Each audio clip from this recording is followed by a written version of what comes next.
팽덕회가 사망하자 그의 일파였던 만주국의 군부가 크게 반발합니다. 민중 여론과 군부가 중국으로부터 완전한 독립을 원하게 되었고 시민운동과 대규모 쿠데타가 일어나서 친중국 관리들이 대거 숙청됩니다. 하지만 중국은 관여할 수 없었습니다. 국제적으로 만주국은 독립국이었고 중국 내부는 대약진 운동에 의한 문화 대혁명으로 내부가 혼란했으며 대외적으로 티베트와 위구르까지 합병한 중국이 만주까지 손에 대었다가는 이제 소련과 한판할 기세였죠. 결국 만주인민공화국은 대내외의 절묘한 사항들이 이루어져 중국의 큰 반대 없이 조선족 만주족 한쪽의 다수민족 국가로 완전한 독립을 이루게 됩니다.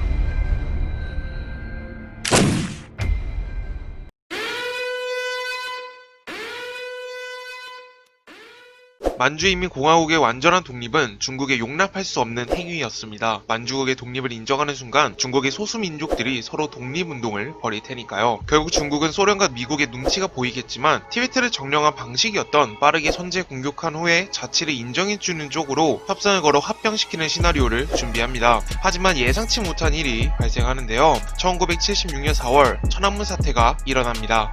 1976년 1월 공산당의 2인자였던 주은래가 사망하게 됩니다. 주은래는 권력에 눈이 먼 다른 공산자들과 다르게 청량했고 문화 대혁명 시기에도 자금성을 지켜주기도 했으며 동북공정으로 발해와 고구려의 역사가 중국으로 편입시키는 과정에도 반대한 인물이었는데요. 그의 사상은 훼손되지 않은 공산주의자였고 오롯이 민중을 위해서만 일하는 사랑이었습니다. 자국민뿐만 아니라 타국이었던 북한과 전쟁을 치렀던 대만도 그를 존경했죠. 그런 그가 사망하자 정치적 라이벌들이 그를 비난했고 추모하는 민중들을 방해했는데요. 문화 대혁명으로 불만이 쌓일 대로 쌓인 민중들이 봉기합니다. 그리고 같은 해 9월 모택동도 사망하면서 중국의 혼란은 걷잡을 수 없이 커져갑니다. 중국의 혼란은 만주국에게 기회가 됩니다. 나라의 고위층이 전부 숙청된 상황에서 만주국에게 필요한 건 시간이었죠. 우선 쿠데타 과정에서 숙청된 주석 자리를 조선족의 한 운동가에게 맡기게 됩니다. 한족과 만주족이 대표의 자리에 오르게 되면 한족은 자국민이 같다는 이유로 만주족은 청나라에서 이어진 정통성의 문제로 중국이 딴지를 걸 명분을 줄 수 있었기 때문에 주석의 자리는 조선족에게 맡기게 된 것이죠. 또한 정부 내각도 한족, 만주족, 조선족의 지식인들과 운동가들이 비교적 균등하게 배분하기 시작합니다.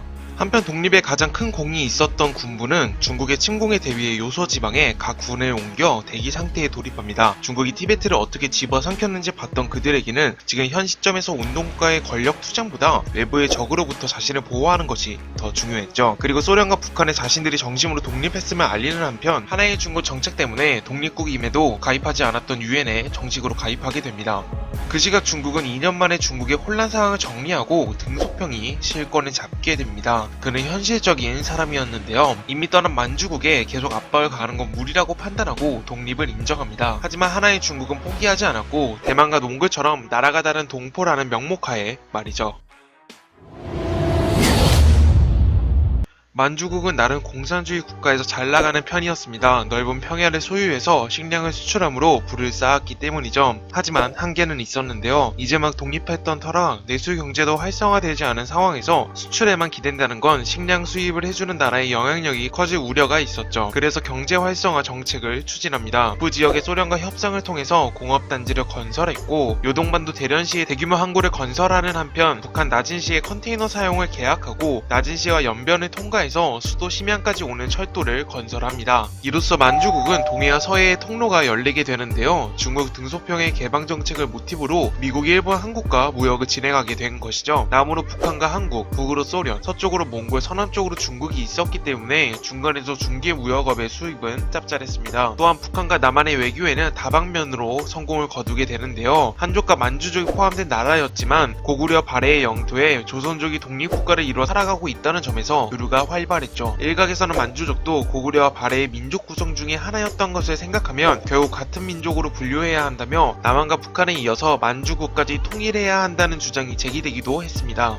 이렇듯 주변 국가들과 외교로 지리적인 이점을 살려 순조롭게 나라가 발전 중이었는데요. 위기는 먼 곳에서 나타나고 있었습니다. 1991년 3월부터 소비에트 연방의 국가들이 하나둘씩 탈퇴를 하더니 결국 연방이 무너지게 됩니다. 공산주의의 몰락이 시작된 것이죠. 동구권 국가들의 몰락은 아시아의 공산주의 국가들에게도 큰 영향을 끼칩니다. 몽골이 소련에게서 해방되었고 중국은 소련처럼 찢겨질 것을 염두한 나머지 소수민족들에 대한 탄압은 더욱 심해졌으며 북한은 체제 안정을 위해서 유엔에 가입했죠. 그리고 만주인민공화국도 선택을 해야 할 시기가 찾아왔습니다. 자본주의가 된 러시아 몽골과 공산주의의 북한 중국에 끼어있는 만주국, 여러 국가가 맞닿아 있기 때문에 불을 쌓기 좋았던 만주국은 이제 그 위치가 위협을 가하고 있습니다.